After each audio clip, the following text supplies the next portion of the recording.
இந்திய சுயேட்சை கழகம், இந்திய சுயேட்சை கழகம், இந்திய சுயேட்சை கழகத் தலைவர்களே, அனைவருக்கும் வணக்கம்.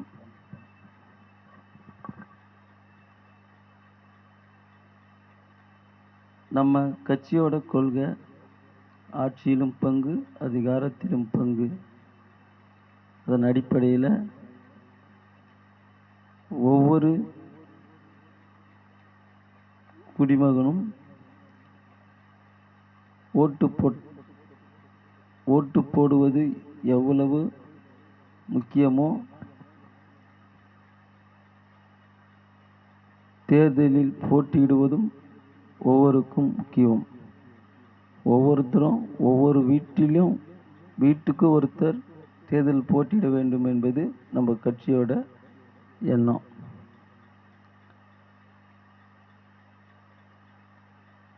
ஒரு ஊரில் 100 பேர்னா ஒரு 30 பேர் போட்டியிடணும்.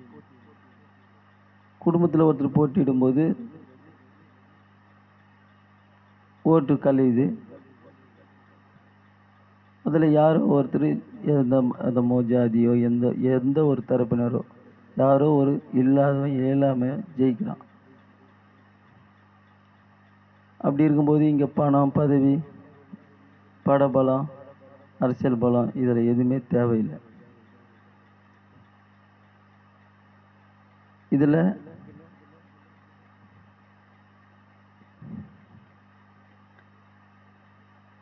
இப்படி ஒரு அரசியல் தான் இப்போ இருக்கிற சூழலுக்கு தேவை. நமக்கான ஒன்றை நம்ம சட்டசபைக்கு ஒவ்வொரு தனி மனிதனும் தன் குறையை சட்டசபையில் கூறி தனக்கான ஒன்றை பெற வேண்டும். இதுவே நம்ம கட்சியோட கொள்கை. நம்ம கட்சி மூலிமா வெற்றி பெறுறவங்க, வாக்களித்த உங்களை வெற்றி பெற வைத்த ஒவ்வொருவருக்கும் அவர் தந்த அதிகாரத்தை மீண்டும் அவருக்கே குறைந்தபட்சம் 2 நாள் அதிகாரத்தையாவது தருவேன் என்று பத்திரத்தில் எழுதி கையொப்பமிட்டு அவர்களிடம் ஒப்படைக்க வேண்டும். அதன் பிறகே தேர்தலில் போட்டியிட வேண்டும். இல்லைன்னா சுயேட்சையாக இதுவும் இல்லாமல் நீங்களே நிற்கலாம், ஒன்றும் தப்பு இல்லை. ஆனால் ஒவ்வொருவரும் அதிகாரத்தை கைப்பற்ற வேண்டும், தனக்கான ஒன்றை தானே பெற வேண்டும் என்பதே இந்த கட்சியின் நோக்கம். அதிகாரத்திற்குத்தான் இங்கு அனைத்தும் தலைவணங்கும். அப்படிப்பட்ட அதிகாரத்தை ஓட்டு போடும் உரிமை உள்ள அனைவரும் கைப்பற்றப்பட வேண்டும். இந்த நாடு ஒருவருக்கு மட்டும் சொந்தமல்ல, இங்கு இருக்கும் அனைவருக்கும் சமமானது. நம்ம தேர்தலில் போட்டியிட முற்படவில்லை என்பதால் தான் யாரோ ஒருவர் வெற்றி பெற்று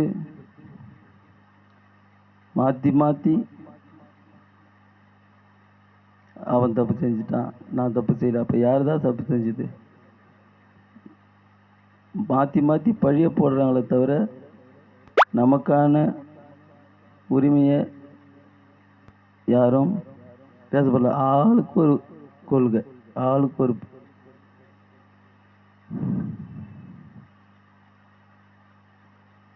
நமக்கான ஒன்றை நாமளே தேவைக்கு மண்ணை காப்பாற்றணுமா, மண்ணை காப்பாற்றணுமா, நீரை காப்பாற்றணுமா, எந்த வளத்தை காப்பாற்றணுமோ, மொழியை காப்பாற்றணுமா, இனத்தை காப்பாற்றணுமா, தான் இனத்தை நான் காப்பாற்றிக்கிறேன், என் குடும்பத்தை நான் காப்பாற்றிக்கிறேன். இவங்க ஒவ்வொரு குடும்பம் சேர்ந்தது ஒரு ஊர், ஒவ்வொரு ஊரும் சேர்ந்தது ஒரு நகரம் சேர்ந்தது நாடு சேர்ந்தது மாநிலம், நாடு, இப்படி போய்கிட்டே இருக்கு. அப்போது ஒரு தனி மனிதன் திருந்தாவிட்டால் திருடனாய் பார்த்து திருந்தாவிட்டால் திருட்டை ஒழிக்க முடியாது என்பதைப் போல ஒவ்வொரு மனுஷனும் திருந்தணும். அதுக்கு பதவி அதிகாரம் தேவை. பொறுப்பு இருந்தால் எவனும் தப்பு செய்ய மாட்டான்றது நம்ம கட்சியோட எண்ணம். அதனால் அனைவருக்கும் பொறுப்பு தரப்பட வேண்டும்.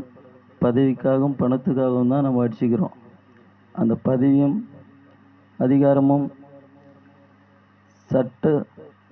சட்டத்திற்கு உட்பட்டு அனைவருக்கும் கிடைக்கும் என்பதால் நம்ம தப்பு செய்ய மாட்டோம் அப்படின்னு நாங்கள் நம்புகிறோம்.